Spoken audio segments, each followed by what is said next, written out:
Meat is the yardstick of protein foods because meat measures up to every protein need.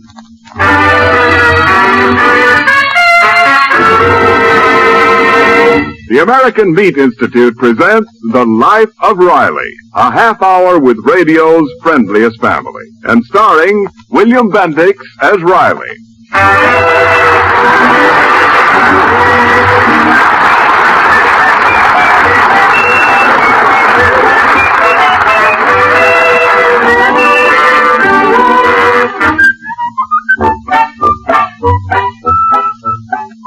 Here's a pleasant and good rule for getting the kind of proteins you need. Eat your share of meat, and you're sure of getting not only proteins, but proteins of highest quality, the right kind of proteins. For you see, meat proteins have all 10 of the indispensable substances needed for growth and tissue repair. Meat is called the yardstick of protein foods because meat measures up to every protein need. And now, The Life of Riley.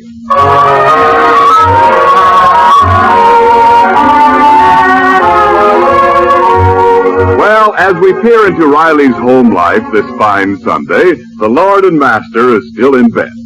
Babs is away on a picnic, and Mom and Junior are out in the kitchen washing the family's best china. It looks as though something unusual is being planned.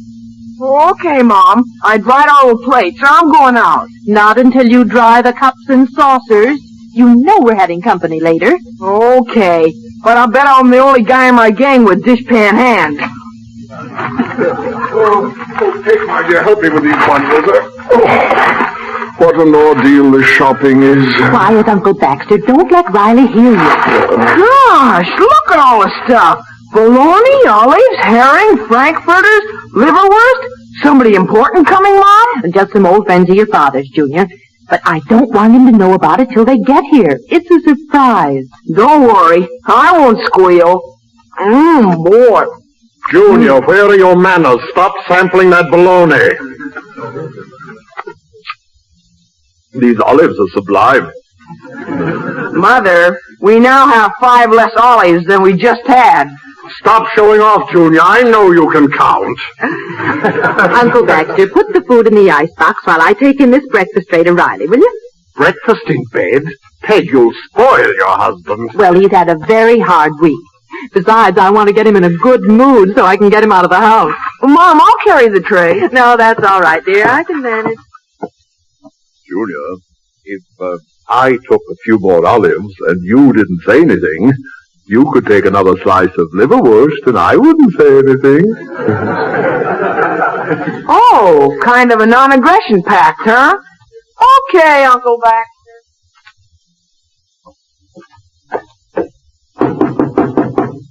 Graham, I'm still asleep. Oh, say not so, your Royal Highness. Your breakfast waits without. What ho! Enter me, good woman. Behold the royal breakfast, your Highness. Does your Majesty deign to dine? Yea, verily. My Majesty ain't in no mood to quibble. Slip me a fork, and I will nibble. Well said, your Grace. I will fix a place. Don't be silly. Put it on the pilly. Oh, gosh, Peg, breakfast is best. This is really living. Well, hurry and eat, dear. Then get dressed and take a nice long walk.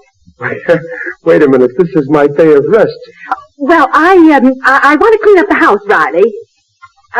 Methought your Highness might mount his horse and dash through the forest to the sound of the hound. No, sir, no. Right after breakfast, I'm planning to dismount this bed, scour for a shower, and then slouch to a couch.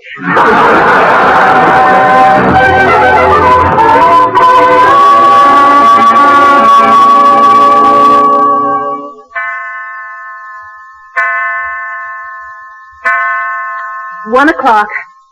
Oh, I do wish your father would fix that clock. He don't seem like he wants to do anything today, except sleep. He's been sawing logs on that couch since breakfast. That man, if I wanted him to stay home, he'd be going out. Well, Mom, Rasputin says he's hungry. Well, give him some of his bird seed. Oh, I've got to clean that living room. Oh, Mom, we're out of birdseed. You think he would eat liverwurst?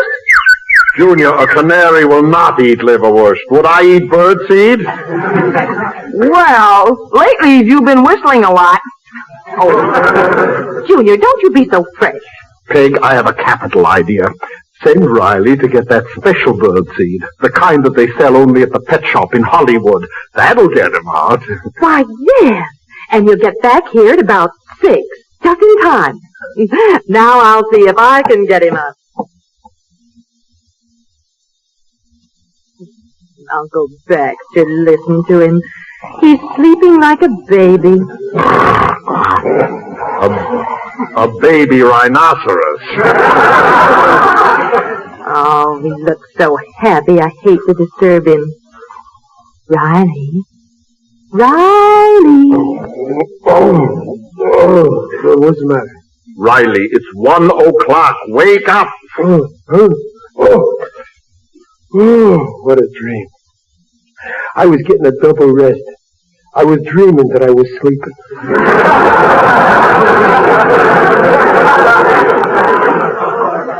Riley, what you need now is a long, brisk walk. Oh, this is my day of rest.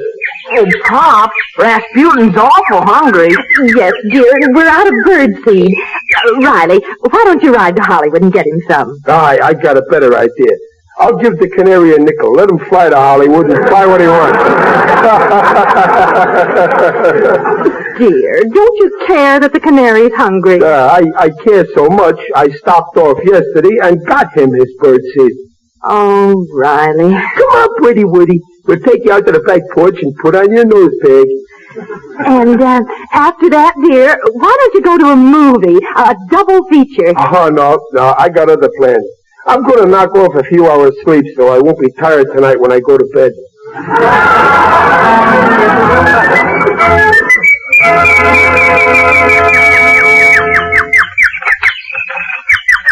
Woody, how you like it out here in the sun, huh? Hey, Junior, give him plenty of them black seeds. This is Sunday. Okay, Pop. You. What's that? Oh, I see who it is, Pop. Someone peeking over the fence next door. Yeah. It's a man who looks like a little boy. No, it's a little boy who looks like a man. Oh, it must be our new neighbor. What's that on his head, Pop? A lace dust cap. How do you like that? He must have been on Truth and Consequences. I'll go over and shoot the breeze with this little guy, huh? Hi there. Good afternoon. My name is Waldo Binney. Riley's my moniker. I'm very glad to know you, I'm certainly. My wife's busy in the house. If she comes out, we'll just make believe we don't know each other. Hey, are you kidding? You mean your wife would get sore if you talk to me? Not only my wife, but my wife's aunt, Miss Grimshaw. They don't like me to talk to men. They say it makes me insubordinate. Oh, the two of them are forever picking at me. I guess they've been picking at you a long time. There ain't very much of you left. Oh, I'm heavier than I look. I'm well over 90 pounds. Waldo! Oh, that's my wife. Waldo! That's my aunt. Waldo, a guy your size should refuse to fight on two fronts. Waldo! I'm coming, Aunt Gussie. Oh, fine, how have I been? I'd like to see my wife's relatives yell at me. Oh, my. I hope she didn't hear that. Quick, Mr. Riley, look over my shoulder. Is anyone at the kitchen window? Yeah. Looks like a big sheepdog. That's Aunt Gussie. She should have her eyebrows plucked. Waldo! Come in here! I want the kitchen floor scrubbed by the time I'm through shaving!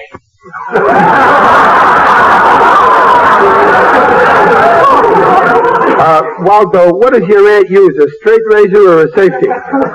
Electric. Oh. She shaves her French poodle every Sunday. She feeds him the best food, and she reads to him and takes him riding in the car. That dog is living a man's life. Listen, Waldo, you gotta be firm with relatives. You gotta be boss like me. I guess you're right, Mr. Riley. Never give them a chance to get set. Punch first. The best defense is to be offensive. Mr. Riley, you've given me new courage. Why, I feel like a tiger. You know what I'm going to do? What? I'm going to sneak out of here and go right down there. Down where? To the delicatessen. I've been planning it all week. I'm going to buy myself some butter. They're on a diet. They won't allow butter in the house. But I love it. Yeah, me too. I loved butter even before there wasn't any. Mr.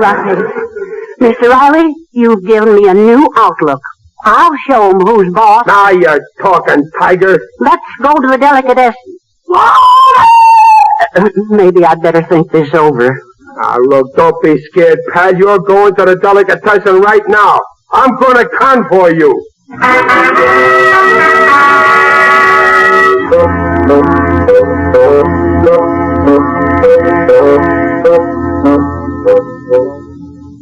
Waldo, you gotta be tough with in-laws or they'll act like outlaws.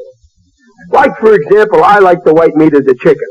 Last Sunday, when my wife was serving chicken, her Uncle Baxter beat me to the white meat by a split second. But believe me, Waldo, this Sunday he ain't getting any white meat. I ordered my wife to cook meatballs. So that's Oh, when chicken is served in my house, my wife gets all the white meat and my aunt gets all the dark meat. What do you get, the feathers? Oh, no, the skin. Waldo, there's only one way to teach them. Go out with the boys more. Paint the town red. You're the only boy I know. Riley, let's paint the town red right now. Oh, no, I gotta be in the mood. I'm feeling too good right now. Oh, look, here's the delicatessen. Let's go in. Oh, it smells exciting, doesn't it? Yeah. I could stay here forever and just sniff and sniff and sniff. Hiya, Mr. Greenspreckle. Meet my pal, Waldo Binney. He wants butter. Who don't? I just sold my last piece to your Uncle Baxter. Oh, it's it, huh? Yeah, to put it on those 3 dozen rolls he got. Uncle Baxter got 3 dozen rolls? Where else is he going to put that smoked turkey I sold him? Not between those frankfurters he bought.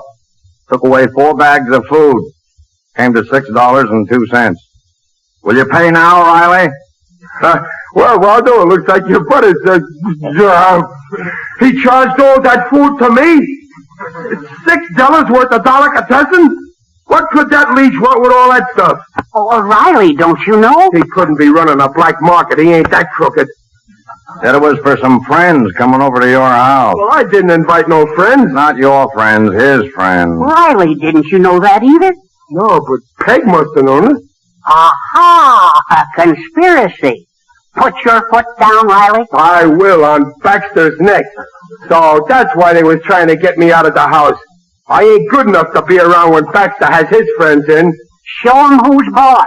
Let's paint the town red. Having a party on me at my house, and I ain't even invited, huh? Well, I'll show 'em. I won't go to the party. Come on, Waldo. Now I'm in the mood for anything. Where you gonna go, Riley? Me and Waldo here is going out to show his wife's aunt and my wife's uncle they can't shove us around. Yes, we're revolting. Yeah, Waldo, and I'm even more revolting than you are.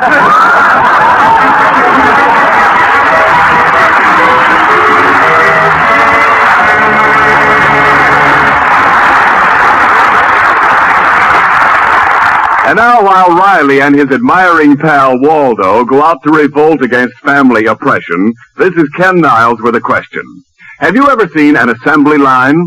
If you haven't, you've certainly seen pictures of one. Those giant conveyors that carry an unfinished machine from group to group of workmen, with each group adding a vital part until an automobile, a truck, or fighting airplane moves off the end of the line. Did you ever stop to think that it takes a disassembly line to produce all the kinds of meat you want? At one end of the line, the livestock producer delivers his finished product, fine meat animals. In the plants of the meatpacking industry, these are divided into cuts for your retailer, sausages and variety meats that make fine low-point meals, the bacon for breakfast, and the ham you will want for your Easter Sunday dinner. And not only meat cuts, but hundreds of byproducts, many of them vital to other war industries, are produced by this disassembly line. Most every part of a meat animal is saved and used for its best purpose. Indeed, it has been said that all but the squeal is utilized. This disassembly line is a vital part of the machinery that enables your meat industry to serve as a bridge between the livestock producers and you. It's a strong and well-built bridge over which meats, in whatever form they are needed or wanted, move to every retailer serving civilians and to every theater of war. Now back to the life of Riley. Well, it's a couple of hours since Riley and Waldo left the delicatessen and set out to paint the town red. At the moment, we find them in a park. Gee, Riley, this is the life. Yeah. There's lots going on in this park, too. Mm-hmm. Look, Riley. Where? Here comes a couple now. Oh, boy. These are good looking, aren't they? Yeah. Yeah, that plump one is sure pretty. Now make believe we don't see them until they get right up to us, huh? Yeah. Ready? Yeah. Now. Here, Pidgey. Oh, Waldo, you threw the popcorn too soon. You gotta be careful with pigeons.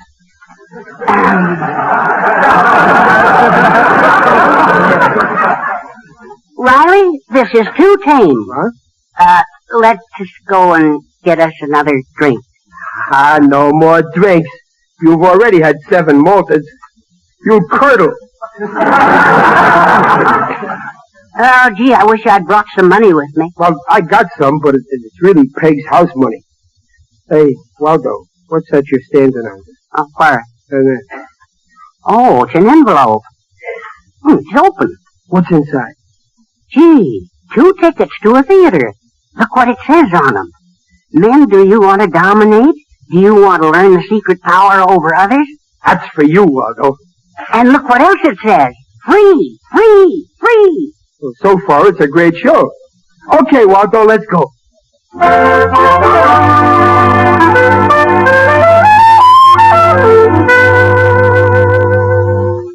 On the inside, men. Don't block the sidewalk. Step inside and hear the great Professor Geeko tell you how to dominate. Hurry, hurry, hurry. Step right in. Step right along. Hurry, hurry. Dad, wait a minute. Quit dragging me, bud. Take your hands off my lapel. Oh, excuse me, mister. My humble apologies. Why, Riley, you haven't even gone in yet, and already you're dominating. I guess I'm a born domino. Come on. Gee, dark in here. Coming in off the street that way. Well, I can see all right. Waldo, you should eat more carrots. Oh, yeah. Let's sit down on this bench, huh? Oh, Riley, the lecture's going to begin. Yeah, there's a light on the stage. I can see a man in it. Yeah, I see him, too. Oh, what a magnificent head of hair. And just look at his wonderful beard. Yeah, from here he looks as if he's peeking out of a haystack. Oh, say, I'd like to take some notes. Have you got a piece of paper? Yeah, I got a notebook in my wallet. I'll give it to you. Then, your attention, please. I hold in my hand a little booklet. Observe the price plainly marked on the cover. $1. Waldo, it's gone. My wallet. But don't let that mislead you. For today and today only, I offer this book absolutely free. My wallet's gone with Peg's house money in it. $18. I repeat, absolutely free to anyone who can answer a few simple questions. I got a question. Where's my wife's house money? I've been robbed. Excuse me, gentlemen. I see we have a hoodlum in our midst. Who you calling a hoodlum? Somebody in this cook joint is a crook. How dare anyone point a finger at the great Geeko? How dare anyone point 5 fingers into my pocket? Come up on this stage. You just well. Come up on this stage. Watch out, Riley. He's dominating you. Go on, he can't dominate me. I'm staying right here. I command you to come up here. Riley, he is dominating you. You're almost on the stage. I am? Well, I'm dominating him to make me come up on the stage. Ah, here you are. Too weak to resist my power. Gentlemen, observe this money-mad wretch babbling of his imaginary funds. Give me my $18. My pathetic friend, you win. I will give you $18 from my own pocket. You see, Waldo, I dominated him. If you answer one simple question from the Geeko quiz book. But if you fail to answer, then you buy the book for $1. Don't do it, Riley. Ah, my brain's hitting on all three. I'll try the question. Very well, here we go. What do you call the yolk of an egg? That's an easy... would you mind repeating the question? What do you call the yolk of an egg? The yolk of an egg is called, the albumin. Wrong. The white of an egg is albumin. The yolk of an egg is called the yolk. Well, here's the book, sir. That'll be $1. Wait a minute. You tricked me, and that beard don't fool me neither. You're the same guy that was outside. No, you grabbed my lapel. Hey. You picked my pocket. This concludes my lecture for today, gentlemen. It does not. The lecture is concluded when I get my wallet. Please take your hands off my beard. You come across with my wife's house money or I'll knock you loose from it. Get out of my way, wife. Give me back that money. Hey, get down. Waldo, let's scram out of here.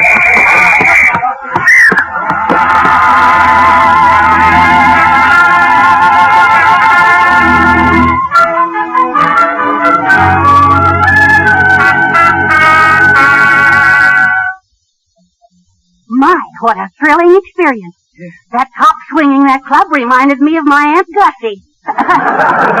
Oh, it's lucky we got away.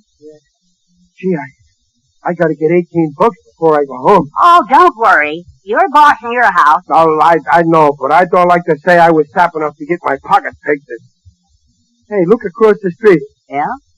That's my club over there, the BPLA. The BPLA? What does that stand for? The Brooklyn Patriots of Los Angeles. It's a social club of guys who used to live in Brooklyn. Swell fellas. Come on. Will they lend you $18? Will they? I used to be president. Look, see here on the door? That's the club's coat of arms. Oh, coat of arms, huh? What does that represent? The man with the pop bottle in his hand. That's the spirit of Ebbets And the man lying on the ground. That's the umpire. Underneath there's our motto, see, fair play. Come on, come upstairs, Waldo, and watch him give me a royal welcome.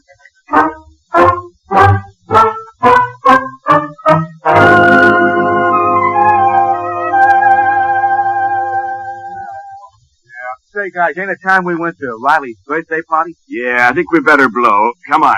Hey, Pop. Hey, what's the matter, Tom? Riley's coming up the stairs with a friend. Huh? Hey, he can't come in here now. His party's supposed to be a surprise. If he sticks around, we can't get over Now, there. listen. Look, we'll just give him a quick brush off, see? You know, the cold eye. Yeah. And then when he squirms, we'll run quick ahead of him, and we'll be at the party first. You know, a riff. Good idea. Okay. Sure. Oh, watch it. Okay, Waldo, here's the greatest bunch of fellas in the world. Hiya, fellas. Look who's here. The kid himself. Guess what? I'm broke. So you're broke. Yeah, so what? So this ain't a loan society. Aha, great bunch of kidders. Boys, I want you to meet my pal here, Waldo Binney. Personally, I like Jack Finney. Maybe the shrimp's broke, too. Hey, perhaps these aren't the same men you knew, Riley? Riley.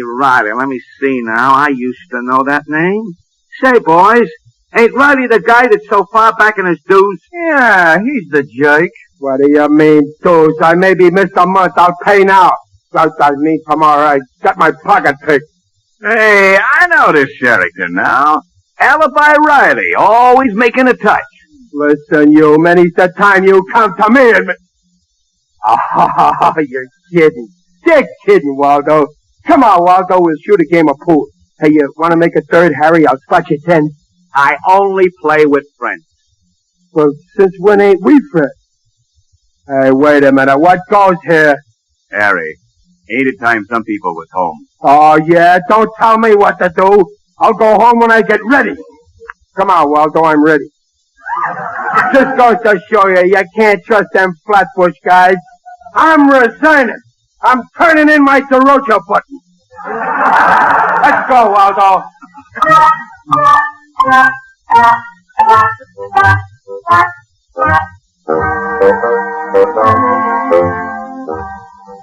What a day.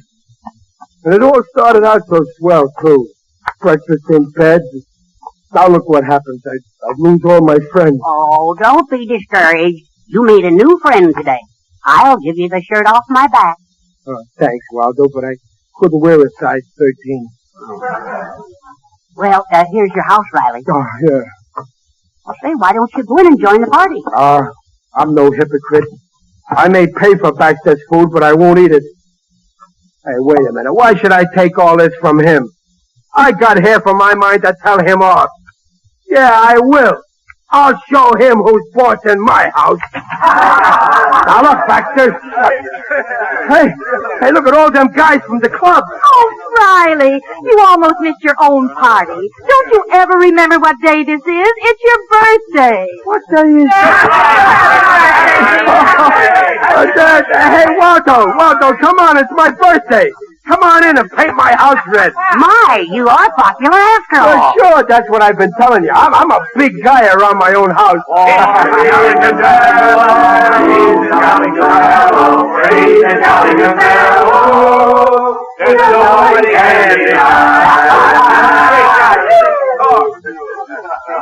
Come on, Waldo, meet my wife. Meet my Uncle Baxter. Meet all the gang. And look, Waldo, don't let him kid you. I'm not surprised about this party. Why, I knew it all the time. For I'm a jolly good fellow. That nobody can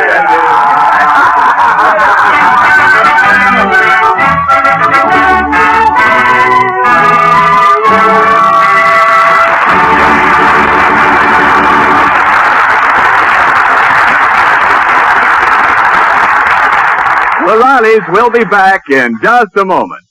Easter time is ham time, yes, even in wartime. Because, as you now know, ration points on whole or half smoked hams are 3 points per pound. And ready-to-eat half or whole hams were reduced today to 4 points per pound. Which means just a little saving up of points and looking ahead, you can have that good baked ham for the Easter Sunday feast. So plan those points and tell your retail meat man you'll be wanting that whole or half ham by Saturday. Then, next Sunday, when you carve through that rich, crisp, spicy crust of brown sugar and mustard to the tender, rosy meat, you'll say that Easter's really Easter with ham on the table. And to the woman who's preparing the ham, the American Meat Institute makes this suggestion. Whether it's a whole or half ham or a thick, juicy baked slice, give it the traditional trimmings of cloves and a beautiful brown glaze. For variety, you might baste it with cider, orange or cherry juice, or with honey. So here's to your Easter ham. And here's to the high nutritional value that ham, and all meat for that matter, provides for you. First and foremost, meat gives you protein. Complete, highest quality protein. The right kind of protein. Yes, meat is the yardstick of protein foods because meat measures up to every protein need.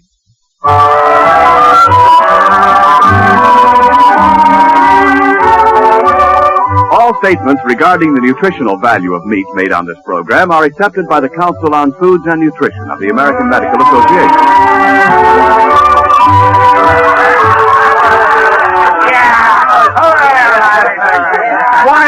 Quiet, everybody. Quiet.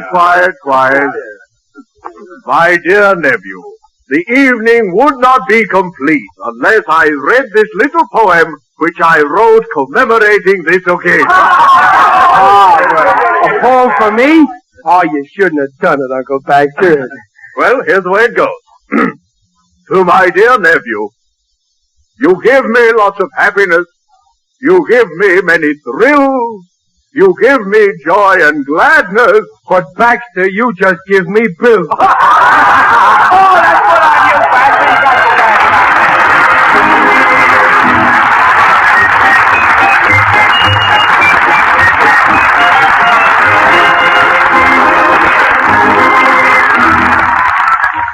The Life of Riley, starring William Bendix and sponsored by the American Meat Institute, will be back next week at the same time.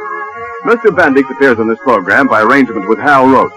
The Life of Riley was directed by Don Bernard with music by Lou Kozloff and came to you from Hollywood. This is Ken Niles saying, see you next week. is the Blue Network.